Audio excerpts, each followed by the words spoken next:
Good evening! And how's Scotland this evening? Is it a good place to be? It's a fantastic place to be. We'd like to add our congratulations to all of the people who've been across the stage today and been recognised, and it really goes to prove the business really does work everywhere, right through the UK, here in Scotland, everywhere.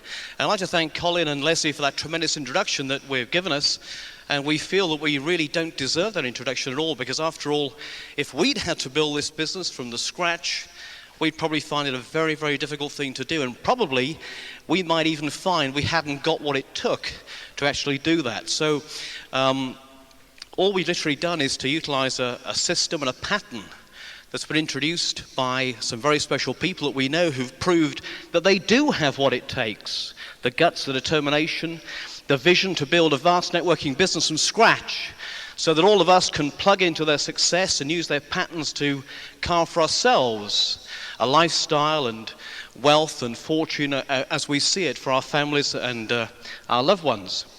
And that does make, I think, Pat and Greta Gregory and Jerry Mandy Scriven very, very special people as far as we're concerned.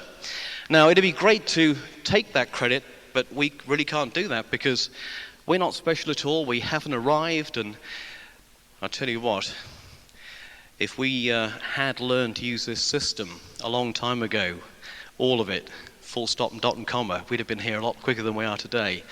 And all we've had to do really is apply a little bit of effort to determination to the principles that we've been taught by those people, and that's brought us to the beginning which we have here today. And the other main reason for our success is down to this beautiful woman beside me, who, she must have read my notes, who rescued me from the nut house some years ago, and when I was almost a derelict. And I've had the privilege of having her walk beside me each step of this exciting journey through life, and most of the time she's been beside me in the challenges and victories that we've had, and I must say most of the time, because sometimes, as a matter of fact, she was in front whilst I was behind. And it's a credit to her that we stand here today as Pearl Directs.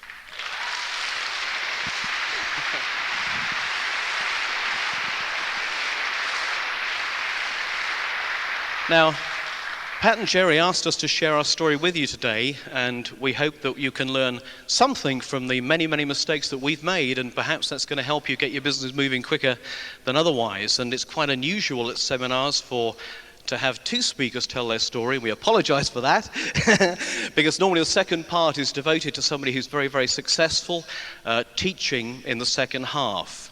And as I say, as our story unfolds, we certainly hope there'll be one or two things in there that will help you to avoid a lot of the mistakes that we have made and thus move your business on just a little bit quicker. Now, I'm going to hand you over to Nancy for a little while now because, well, she's going to get things started. And I advise you to pay very, very strict attention, because Nancy is a member of the Royal Stuart clan. She carries a ski and do where you wouldn't believe, and the reward for inattention is normally a parting of the hair. So here's Nancy.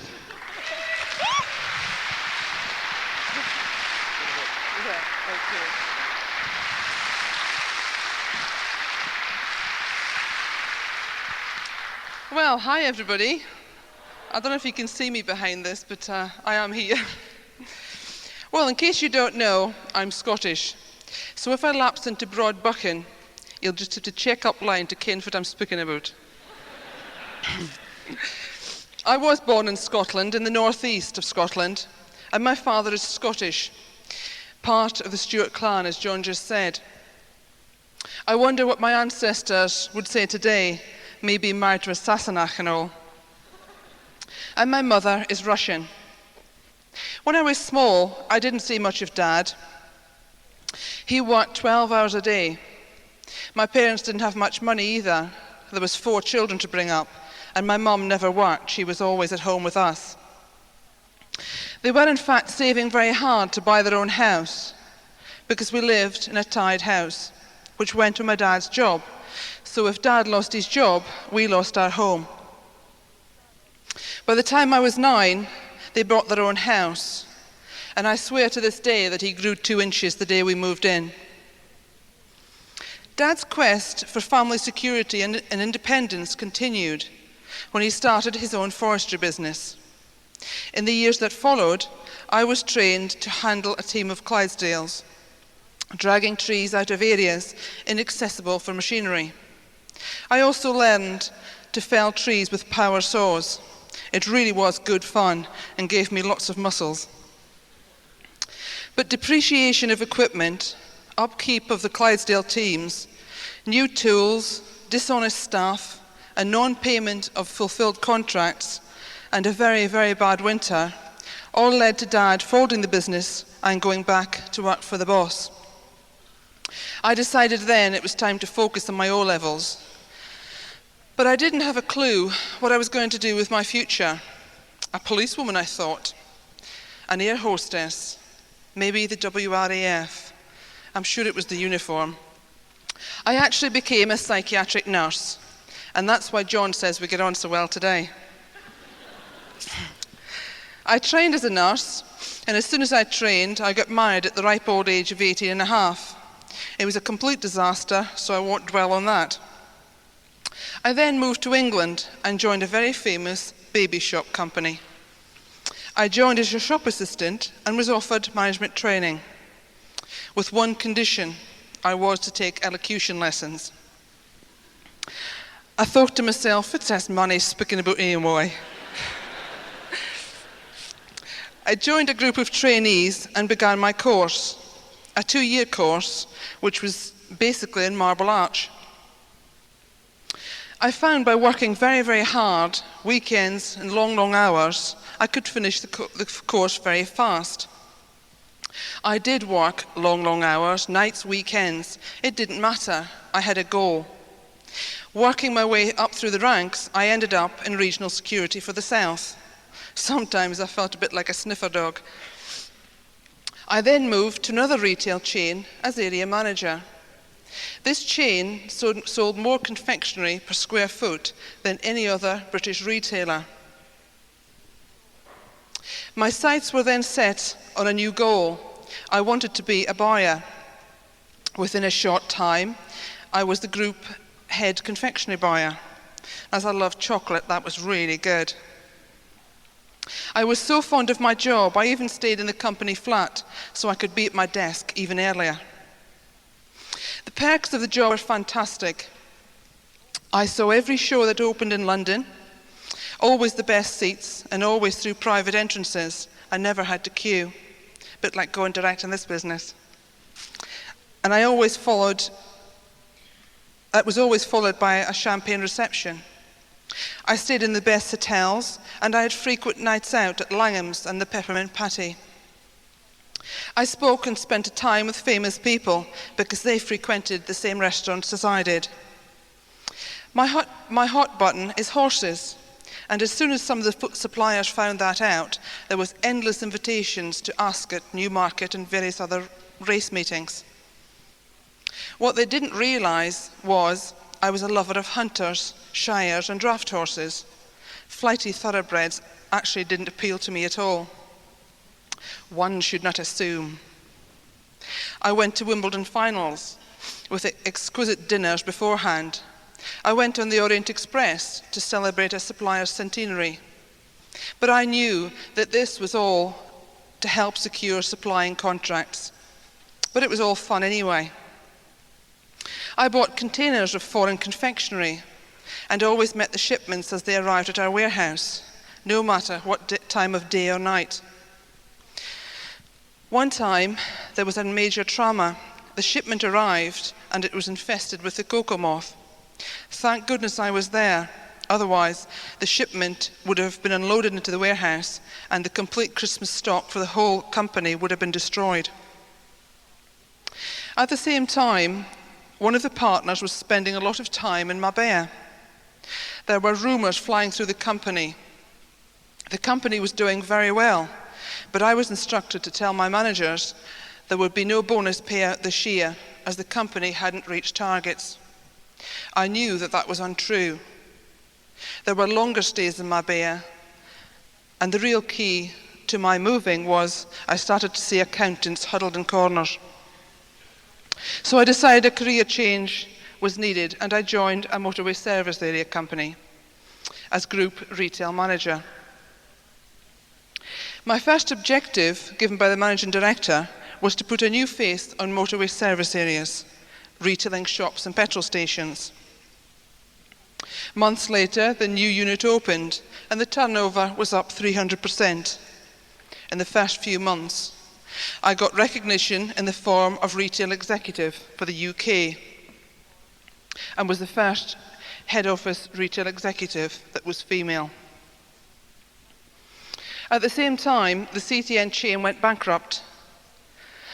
Some of my old colleagues who didn't go when I did, they had mortgages to pay, children to look after, and no money.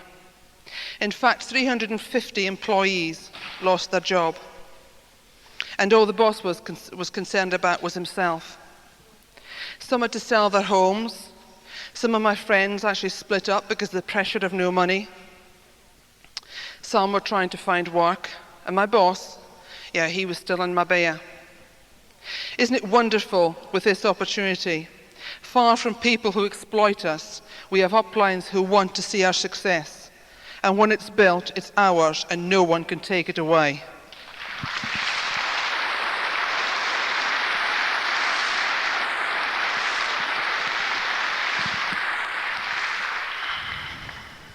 In the first days at my new job, I had meetings with various directors.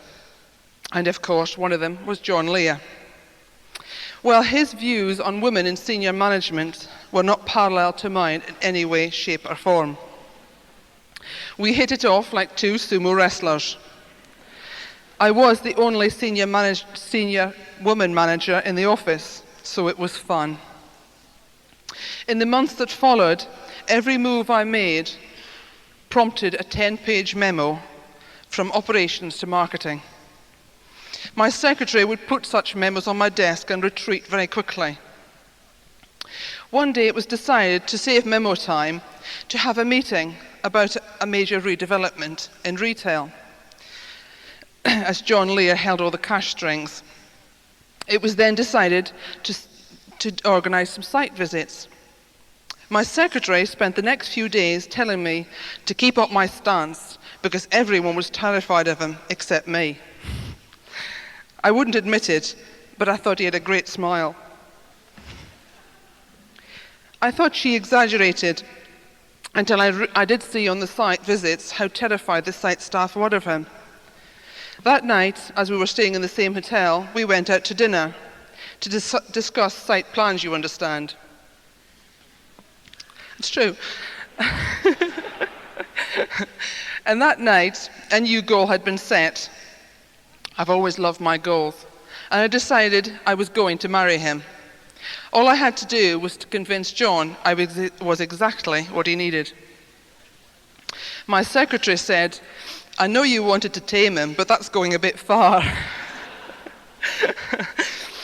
Well, we became, in quotes, good friends. And we would spend hours and hours dreaming of what we wanted out of life. And one day, this is one day that we've been spending hours and hours dreaming about what we wanted. We were driving along a lane and past a van. The windows were smashed, the doors were open, and there was blood all over it, all over the bonnet and all over the seats. John rushed out of the car, and I'm trying to stop him, thinking there might be somebody around that's not too nice. But there was nobody there. So what we did was we rushed off to the nearest town, and we reported it to the police. The next day, as John was driving to work, he saw the same van on an embankment. It had been rolled down an embankment near the M25. John was absolutely furious. He got to the office and phoned the police and asked them what they had done about it. Obviously nothing. In his official voice, he was very, very angry. The policeman at the other end said, "Well, sir, actually it's part of a film set." He didn't flinch. He just said, "I'm glad you've had it checked out." I just could not stop laughing. Another night, very, very late, we were walking through a town. And I saw a Woolworths shop, and as I was well into confectionery, I wanted to see what they were up to at the time. So I went and leaned on the door, the first door that we came to, on the glass to look through. John carried on to look through the next one. As he looked through, he saw me sitting on the floor inside. What had happened was the staff had forgotten to lock up. So when I leant on the swing door, I went inside. Well, there was lots of funny things that happened to us, but we settled down. And it wasn't long before we became a family, and Alexander John joined us. Within a year after that, we then were a foursome as Holly Louise joined our family.